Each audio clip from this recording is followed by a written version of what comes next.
WhatsApp people, कैसे हैं आप सब? ठीक ठाक हैं? It's me Hamzain, you are watching H T reacts. Welcome back to the channel. उम्मीद करता हूँ अच्छे होंगे, खैर खैरियत से होंगे, एंजॉय कर रहे होंगे। और आज सुबह सुबह ही जब हमने मोबाइल उठाया अपना, तो एक बम की तरह एक चीज़ हमारे सर पर पड़ी। वो थी एक ईमेल यूट्यूब की तरफ से कि हमें एक ताज़ा ताज़ा स्ट्राइक पड़ी है, कॉपीराइट स्ट्राइक। और मैंने सोचा शायद कोई ऐसा वीडियो, कोई मतलब कोई सॉन्ग होगा, कुछ होगा। नो जनाब, हमें स्ट्राइक पड़ी है एक शॉर्ट वीडियो क्लिप पे, मतलब 15 सेकंड के शॉर्ट वीडियो पे, जिसमें बेसिकली कॉमेडी नाइट्स का एक क्लिप था और हम उस पर रिएक्शन दे रहे थे और हमें स्ट्राइक पड़ गई। यार, बंदा कॉपीराइट क्लेम भेज देता है, बंदा मेल कर देता है, सीधा स्ट्राइक। ये तो गलत बात है। बहरहाल, अब क्या ही कर सकते हैं हम। मतलब हमारी मेल का तो जवाब वो देने से रहे। हमने उन्हें रिट्रैक्ट करने के लिए मेल लिखी थी कि भाई तुम कॉपीराइट क्लेम दे दो, स्ट्राइक हटा दो, हम वीडियो डिलीट कर देंगे। But no no no no no no, उन्होंने तो कोई बात नहीं सुनी अभी तक। बहरहाल, उसकी वजह से हम थोड़ी देर परेशान भी हुए। फिर हमने कहा अच्छा चलो, अब क्या ही हो सकता है। तो आज जो वीडियो लेकर आए हैं उसका टाइटल कुछ ऐसे है कि फ़िज़ा खान और लाल टोपी पाकिस्तान से हुए फरार। तो लाल टोपी वही है ना, ज़ैद हामिद। अभी रिसेंटली हमने वीडियो देखा था, अखंड भारत पे लेके वो अब लेक्चर दे रहे हैं। पहले गजवाए हिंद पे देता था, अब अखंड भारत पे देते हैं। भारत देखते हैं जनाब, फ़िज़ा और लाल टोपी आज क्या कहने वाले हैं। तो स्टार्ट करते हैं 3, 2, 1 एंड। इसराइली तैयारों ने लबनान का बकायदा रुख कर लिया। इसराइली तैयारों ने, आपको पता है कि तो लबनान मुझे क्यों अलाउ कर रहा था हिज़्बुल्लाह को? अल सूब लबनान के जो मुख्तलिफ इलाके हैं वहाँ पे शदीद बमबारी की है। अब आप बैनर पे लिख लिख के लगाइए ये तो होगा, हाँ ये सब होगा। वाह भाई वाह। सबसे पहले तो मैं कहना होगा। चाहता हूं कि इजराइल जो कर रहा है बिल्कुल ठीक कर रहा है। मार मार के सुअर बनाओ सबको। बहरहाल जंग बढ़ गई है, मिडल ईस्ट में फैलेगी। क्या पनाहगज़ीनों के कैंप और क्या क़ौम मुत्तहिदा के इदारे इसराइल का जहां दिल चाहता है, जहां इनका जी चाहता है, बमबारी करके बर्बादी फेर देते हैं। और इजराइल ने बोला है कि पार्किंग लॉट बना देंगे लेबनान का। वाह भाई वाह। इजराइल के वजीर आजम नेतन्याहू ने धमकी दी है कि वो हिजबुल्लाह के सरबराह हसन नसरुल्लाह को कत्ल कर देंगे। जो रॉकेट और मिसाइल खबरें भी आ कमांडर रही हैं था कि शायद हिजबुल्लाह मारा गया। का, उसको इजरायली एयर स्ट्राइक ने मारा और उसको बोल दिया गुड नाइट।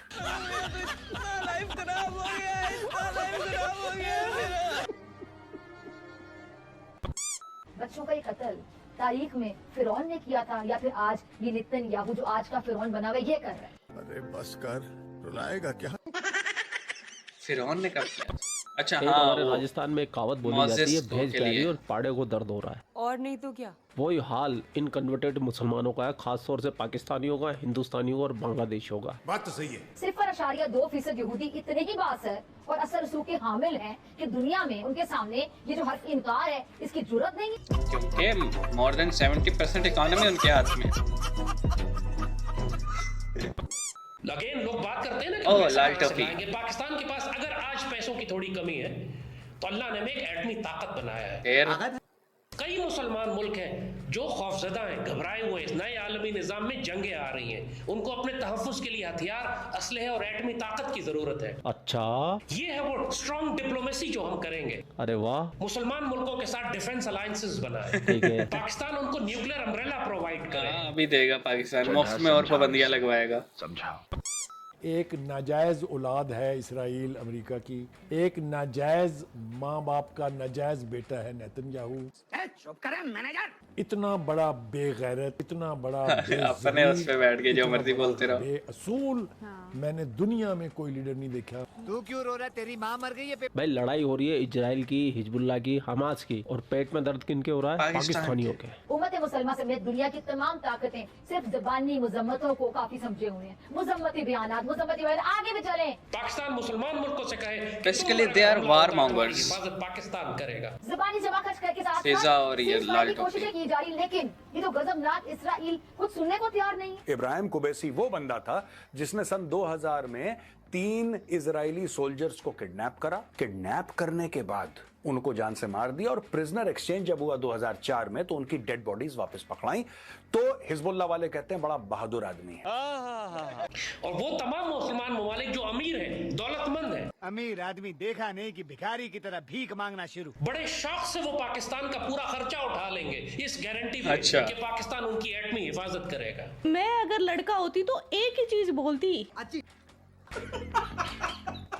और क्या यही खिजा बोलेंगे। खलीफा तो ये समझ लीजिए रोई नहीं है बस, और रहा कुछ बाकी नहीं, और चीख चीख के पूरी दुनिया से कह रही है कि वहाँ पर बच्चे मर रहे हैं, औरतें मर रही है। मैं इन पाकिस्तानियों से पूछना चाहता हूँ क्या बच्चे औरतें इजराइल में नहीं रहती है? उनकी औरतें बच्चे नहीं होते हैं? मतलब तुम जाके किसी को जाके छेड़ोगे और वो अगर कुछ रिएक्शन करेगा रिएक्शन भाई तो मार आएगा दिया, ना। मार दिया, पीट दिया। और रही बात फिजा खलीफा की, तो फिजा खलीफा का तो ऐसे दर्द हो रहा है जैसे इसका बाप ही मर गया हो।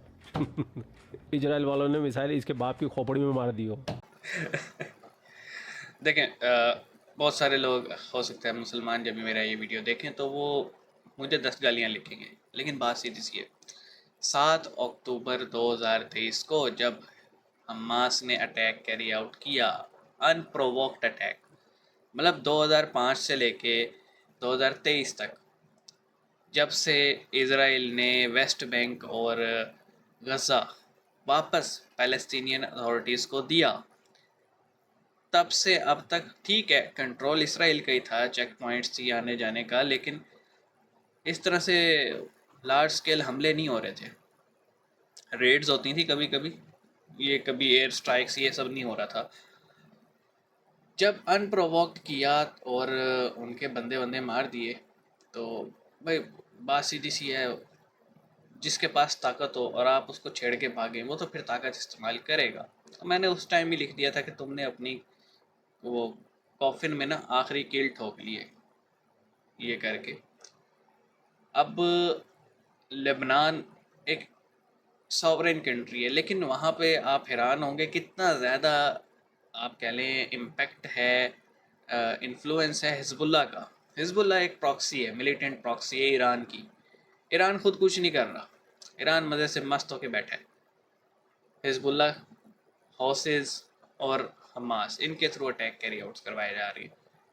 तो अब मैं देख रहा था आज सुबह सुबह ही कि लेबनान से जंग जो है वो शाम तक पहुंच चुकी है, गोलन हाइट्स जो है वो शाम तक पहुंच चुकी है, और अब इराक में भी जो है ना स्ट्राइक्स कैरी आउट की जा रही हैं।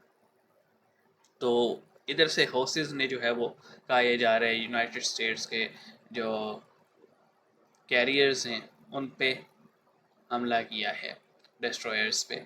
तो आपको क्या लगता है ये सब करने से जंग रुकेगी या जंग फैलेगी? पूरा मिडल ईस्ट जो है वो ऐसे लपेटे में आएगा कि इस आग से फिर कोई बच नहीं पाएगा, ना सऊदीया बच पाएगा, ना ईरान बच पाएगा, ना पाकिस्तान बच पाएगा।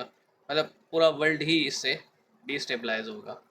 मैं कल एक्स पे एक क्लिप देख रहा था शाह ऑफ ईरान की, ठीक है, पल्लवी शाह जो थे वहाँ के 1979 में जिनको तख्ता उलट के जो है ना खुमैनी आया था, उनकी ये स्टेटमेंट मैं देख रहा था कि अगर आज ईरान पे मैं मौजूद हूँ तो मिडल ईस्ट स्टेबल है।